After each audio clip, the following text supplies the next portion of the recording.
Do you love to travel? 2017 is looking to be a year with global options available at affordable prices, and that includes cruise ships that are more luxurious than ever. Emmy-winning travel journalist Peter Greenberg is aboard one of those ships. We're standing right outside one of them. Good morning, Peter. How are you?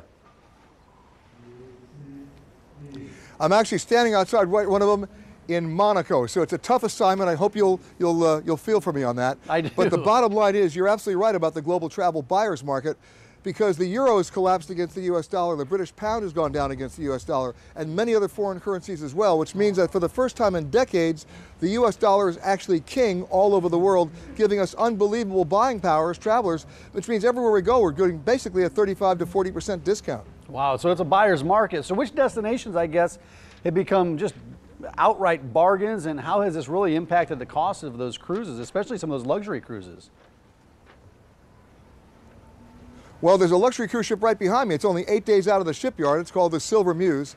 And you're seeing an explosion in cruise bookings right now because so many people can afford it across all sorts of price points. In this particular case, this is an all luxury cruise. It's all suites. It's basically all inclusive, meaning you're not going to your wallet to go tipping for a Diet Coke.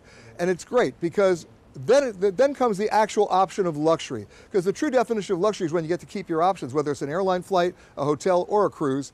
In the case of this ship, it's a smaller ship. It only carries 600 passengers, and that means it can get to ports that other ships can't get to, and you can have an immersive, genuine, authentic experience that you couldn't otherwise have.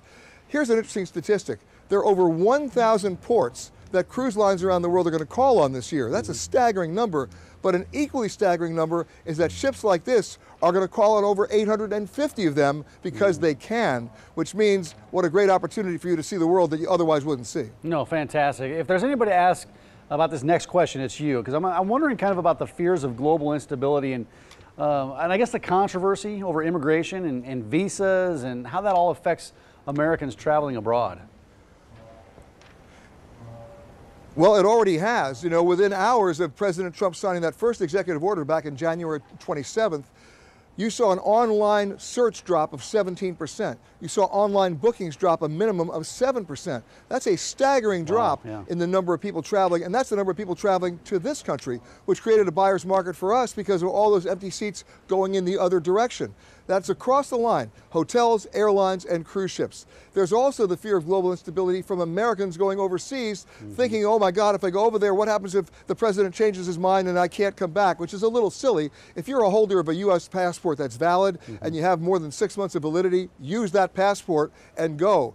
Because with the US dollar being as strong as it is, there are very few places that you shouldn't go. In fact, you can go to almost all of them. No, you bring up a good point there. It's a good time to go. But when you're talking about booking travel itself, is the internet the way to go? I know a lot of people have turned toward the internet. I guess, how do you do it? How do you book travel? All right, let me give you a big fat answer. No, it's not the way to go. It's not. And because of a reason that might surprise you. I know why you guys book online, because you can do it at 2 o'clock in the morning. I used to do this too. In your bathrobe, you didn't have to talk to anybody. God forbid you should have a conversation with another human being. However, here's where you get into trouble. Only 52% of the available inventory is actually online. Wow. That means when you're sitting there at 2 o'clock in the morning in your bathrobe feeling all fat and happy that you did something, guess what? You've automatically disenfranchised yourself from 48% of what's out there. So I'm not telling people not to look online and not to research online, but before you hit those keystrokes, pick up the phone, call the airline directly, call the hotel, not the hotel chain, the actual hotel directly, call the cruise line or the travel agent directly, because what they have on their screen, I guarantee you, is different information than what you have on your screen. And then you can become a very good comparison shopper and make some intelligent decisions. Yeah, we booked a cruise through a travel agent this past January, and I think we saved a little bit of money. Good information, Peter. We appreciate it. Enjoy the ship. You're going to be able to get on the ship at all? I have been on the ship. I'm actually getting off the ship because it's totally sold out. They are throwing me out. Good. That's the first time you've probably ever been thrown out. Peter, thanks for your time this morning. No. It's not, I'm sure. I knew that. Thanks a lot. Kayla, over to you.